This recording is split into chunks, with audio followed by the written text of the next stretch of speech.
क्या आपने कभी उस बेहद बारीक और नाजुक पल को महसूस किया है जब आप दुनिया भर का शोर, ट्रैफिक की आवाजें, दफ्तर की आपाधापी और भीड़ भाड़ को पीछे छोड़कर अपने घर के दरवाजे पर खड़े होते हैं? जैसे ही आप चाबी घुमाते हैं, दरवाजा खुलता है और आप भीतर कदम रखते हैं। अचानक एक गहरी सांस बाहर आती है।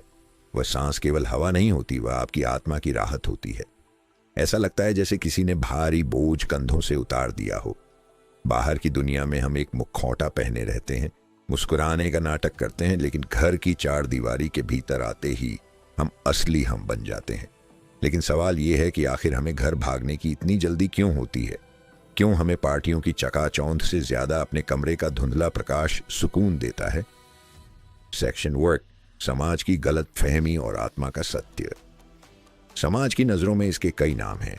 लोग कहते हैं, तुम तो बिल्कुल घुलते मिलते नहीं, तुम अंतर्मुखी, इंट्रोवर्ट हो, या कभी कभी ताना मारते हुए कहते हैं कि तुम्हें जिंदगी जीना नहीं आता।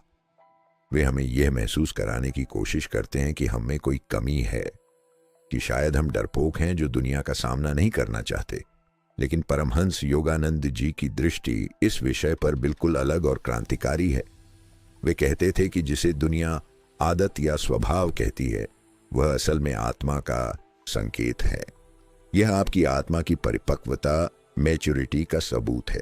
जरा सोचिए, एक छोटा बच्चा खिलौनों से खेलता है, लेकिन जब वह बड़ा हो जाता है तो उसे उन प्लास्टिक के खिलौनों में आनंद नहीं मिलता।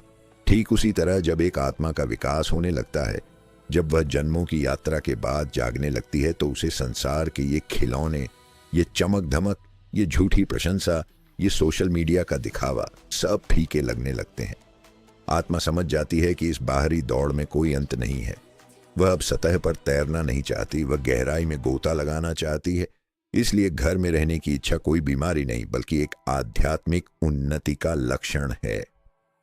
सेक्शन 2, ऊर्जा का खेल और घर का मंदिर। योगानंद जी अक्सर समझाते थे कि हमारा शरीर और मन एक बैटरी की तरह है। जब हम बाहर भीड़ में होते हैं तो हमारी ऊर्जा, हमारा प्राण, हमारी चेतना पांचों इंद्रियों के माध्यम से बाहर बहती रहती है। लोगों की नकारात्मक बातें, शहर का शोर और दृश्य हमारी जीवनी शक्ति को चूस लेते हैं। यही कारण है कि एक संवेदनशील, सेंसिटिव व्यक्ति जिसके भीतर आध्यात्मिक बीज अंकुरित हो रहा है, वह बाहर की दुनिया में जल्दी थक जाता है। उसकी आत्मा पुकारती है, लौटो, अपने केंद्र की ओर लौटो। जब आप घर लौटते हैं तो यह सिर्फ ईंट पत्थर के मकान में लौटना नहीं है। योगानंद जी कहते थे कि घर आपका ऊर्जा का किला, फोर्ट्रेस ऑफ एनर्जी होना चाहिए। बाहर की दुनिया आपको बिखेरती है, घर का एकांत आपको समेटता है। जब आप घर की शांति में बैठते हैं तो अनजाने में ही आप योग की एक महत्वपूर्ण क्रिया कर रहे होते हैं, प्रत्याहार, यानी अपनी इंद्रियों को बाहर से हटाकर भीतर की ओर मोड़ना। जो लोग घर में रहना पसंद करते हैं, वे दरअसल अपनी बिखरी हुई ऊर्जा को वापस बटोर रहे होते हैं ताकि वे ईश्वर के करीब जा सकें। सेक्शन 3, मौन, ईश्वर की भाषा। बहुत से लोग सोचते हैं कि घर में अकेले बैठना बोरिंग है। वे डरते हैं कि कहीं वे अकेले न पड़ जाएं। आपने देखा होगा कि लोग अकेले होते ही तुरंत फोन उठा लेते हैं या टीवी चला लेते हैं। क्यों? क्योंकि उन्हें सन्नाटे से डर लगता है। सन्नाटा उन्हें उनके अंदर के खालीपन से मिलवा देता है। लेकिन जो व्यक्ति, यानी आप, जो घर में रुकना पसंद करते हैं, आप साहसी हैं। योगानंद जी कहते थे कि असली साहस युद्ध के मैदान में नहीं, बल्कि अपने ही मन के साथ मौन में बैठने में है। घर की शांति दीवारों का मौन नहीं है, यह भीतर के मंदिर का प्रवेश द्वार है। जब बाहर का शोर बंद होता है, तभी भीतर का संगीत शुरू होता है। योगानंद जी कहते थे, मौन ईश्वर की वेदी है। जब आप अपने कमरे में अकेले होते हैं, कोई आपको देख नहीं रहा होता, कोई आपको जज नहीं कर रहा होता, उस वक्त आप ईश्वर के सबसे करीब होते हैं। उस शांति में ही परमात्मा की आवाज, जिसे वे ओम कहते थे, गूंजती है।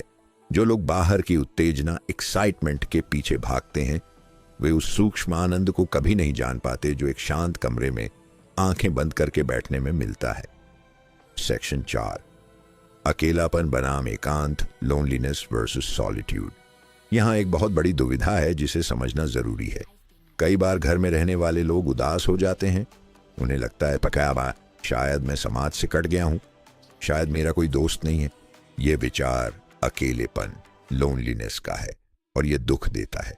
लेकिन योगानंद जी हमें नजरिया बदलने को कहते हैं। वे कहते हैं कि जब तक आप खुद को शरीर और मन समझते हैं, आप अकेले महसूस करेंगे। लेकिन जिस पल आप ये महसूस करते हैं कि आप आत्मा हैं, आपका अकेलापन एकांत, सॉलिट्यूड में बदल जाता है। और एकांत एक शक्ति है। कल्पना कीजिए, आप अपने कमरे में बैठे हैं, बाहर बारिश हो रही है या शायद तेज धूप है, लेकिन आपके भीतर शीतलता है। आप आंखें बंद करते हैं और महसूस करते हैं कि एक अदृश्य शक्ति, एक परम सखा, डिवाइन फ्रेंड आपके ठीक बगल में बैठा है। योगानंद जी कहते थे, जो ईश्वर के साथ है वह कभी अकेला नहीं हो सकता। घर में रहना पसंद करना दरअसल उसी परम सखा से मिलने की तड़प है। बाहर के दोस्तों से मिलकर आप कुछ पल हंस सकते हैं, लेकिन आत्मा की तृप्ति केवल उस आंतरिक साथी के साथ मौन में बैठने से मिलती है। सेक्शन 5, अंतर यात्रा का साहस। दुनिया कहती है बाहर निकलो, नेटवर्क बनाओ, खुद को दिखाओ, लेकिन आत्मा कहती है भीतर आओ, खुद को जानो, खुद को पालो। असली कमजोरी घर में रहना नहीं है। असली कमजोरी तो यह है कि हम खुद से भागने के लिए हमेशा दूसरों की भीड़ ढूंढते हैं। जो लोग अकेले रहने की क्षमता रखते हैं वे सबसे ज्यादा शक्तिशाली होते हैं। वे अपने अंधकार का सामना करते हैं, अपने विचारों को शुद्ध करते हैं और उस शांति को खोज निकालते हैं जो दुनिया की किसी भी दौलत से नहीं खरीदी जा सकती। योगानंद जी कहते थे, वह वातावरण इच्छा शक्ति से अधिक बलवान होता है। बाहर का वातावरण अशांति का है, वासना का है, लालच का है, लेकिन आपके घर का वातावरण आपके नियंत्रण में है। यदि आप अपने घर के एक कोने को ध्यान का स्थान बना लें, जहां आप रोज बैठें, तो वह कोना एक तीर्थ बन जाएगा और धीरे धीरे घर में रहना महज आराम करना नहीं बल्कि साधना बन जाएगा। Outro conclusion. तो अगली बार जब कोई आपसे कहे कि आप बहुत घर घुस्सू हैं या आप पार्टी में क्यों नहीं आए, तो मन ही मन मुस्कुराइए। उन्हें सफाई देने की जरूरत नहीं है, बस खुद को याद दिलाएं कि आप एक महान यात्रा पर हैं। बताएं अपने मन को कि मैं दुनिया से भाग नहीं रहा हूं, मैं अपने असली घर की ओर लौट रहा हूं। बाहर की दुनिया एक सराय है जहां हम कुछ पल के लिए रुकते हैं, लेकिन भीतर का मौन हमारा शाश्वत घर है। घर की 4 दीवारों के बीच जो शांति आपको मिलती है वह उस परम आनंद की एक झलक है जो ईश्वर आपको देना चाहते हैं। योगानंद जी का संदेश स्पष्ट है, भीतर मुड़ो, क्योंकि जो सुख बाहर ढूंढ रहे हो वह तो कब का तुम्हारे हृदय की गुफा में तुम्हारा इंतजार कर रहा है। घर में रहना, शांति से बैठना और मौन को पीना, यह कोई अलगाव नहीं है, यह परमात्मा के साथ मिलन की तैयारी है। आप अकेले नहीं हैं, आप उस अनंत सत्ता की गोद में बैठे हैं। यही सत्य है और यही आनंद है।